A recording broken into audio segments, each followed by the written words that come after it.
Iran America ನಡುವೆ ನಡೀತಾ ಇರುವಂತಹ ಈ ಮೂರನೇ ಸುತ್ತಿನ ಚರ್ಚೆಯಲ್ಲಿ ಯಾವ ರೀತಿಯಾಗಿ ನಿರ್ಧಾರವನ್ನು ತೆಗೆದುಕೊಳ್ತಾರೆ ಅಂತ ಈ ಮೂರನೇ ಸುತ್ತಿನ ಚರ್ಚೆ ಆದ ನಂತರ ಗೊತ್ತಾಗುತ್ತೆ. ಈಗ ಸದ್ಯ ಪಾಕ್ನಲ್ಲಿ ಇವತ್ತು ನಡೆಯಲಿರುವಂತಹ ಮಾತುಕತೆ ಇದೆ.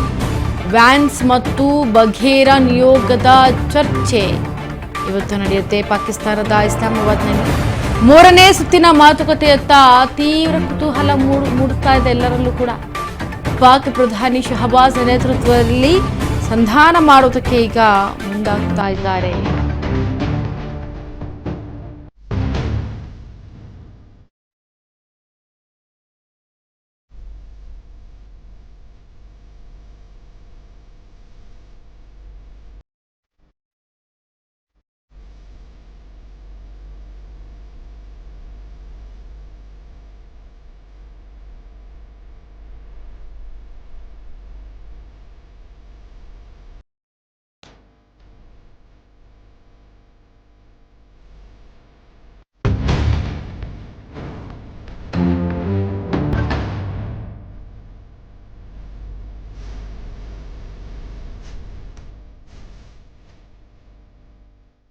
ನೋಡಿ, ಇರಾನ್ ಮತ್ತೆ ಅಮೆರಿಕ ನಡುವೆ ನಡೀತಾ ಇರುವಂತಹ ಈ ಒಂದು ಜುಗಲ್ಬಂದಿ ಏನಿದೆ, ಇದಕ್ಕೆ ಸಂಬಂಧಪಟ್ಟಂತೆ ಈ ಯುದ್ಧದಲ್ಲಿ ಎಷ್ಟೋ ಜನ ಇಹಲೋಕವನ್ನು ತ್ಯಜಿಸಿದ್ದಾರೆ. ಹಾಗಾಗಿ ಇದು ಇಲ್ಲಿಗೆ ನಿಲ್ಲಬೇಕು ಅಂತೇಳಿ ಈಗ ಪಾಕಿಸ್ತಾನದ ಪ್ರಧಾನಿ ಶಹಬಾಜ್ ಕೂಡ ಎಂಟ್ರಿ ಆಗ್ತಾರೆ, ಮಾತನಾಡ್ತಾರೆ, ಸಂಧಾನದ ಸಭೆಯನ್ನ ಕರೀತಾರೆ.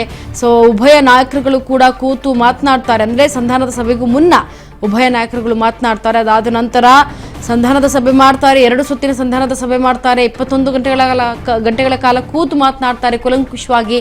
ಆದರೂ ಕೂಡ ಇರಾನ್ ಮತ್ತೆ ಅಮೆರಿಕ ಒಬ್ಬರಿಗೊಬ್ಬರು ಒಪ್ಪಂದವನ್ನ ಮಾಡ್ಕೊಳ್ಳೋದಿಲ್ಲ.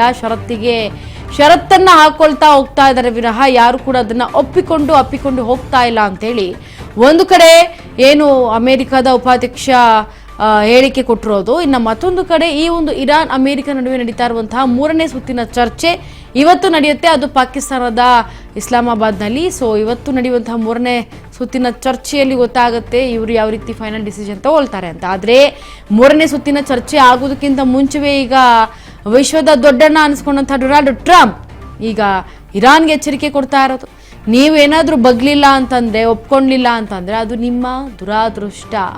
ನಾವೇನು ಮಾಡೋದಕ್ಕಾಗೋದಿಲ್ಲ. ನಾವು ಯಾವ ರೀತಿಯಾಗಿ ಯುದ್ಧವನ್ನು ಮಾಡಬೇಕು ಆ ರೀತಿ ಯುದ್ಧವನ್ನು ಮಾಡ್ತೇವೆ. ಜೊತೆಗೆ ಹರ್ಮುಜ್ ಜಲಸಂಧಿ ಏನಿದೆ ಅದನ್ನು ನಾವೇ ಜಲಸಮಾಧಿಯನ್ನು ಮಾಡ್ತೇವೆ ಅಂತೇಳಿ ಡೊನಾಲ್ಡ್ ಟ್ರಂಪ್ ಈಗ ಎಚ್ಚರಿಕೆ ಕೊಡ್ತಾ ಇರೋದು. ಇತ್ತ ಎಚ್ಚರಿಕೆ ಮೇಲೆ ಯಾವ ರೀತಿಯಾಗಿ ಮೂರನೇ ಸುತ್ತಿನ ಈ ಒಂದು ಚರ್ಚೆ ಸಂಧಾನ ನಡೆಯುತ್ತೆ ಅನ್ನೋದನ್ನ ಕಾದು ನೋಡ್ಬೇಕಾಗತ್ತೆ.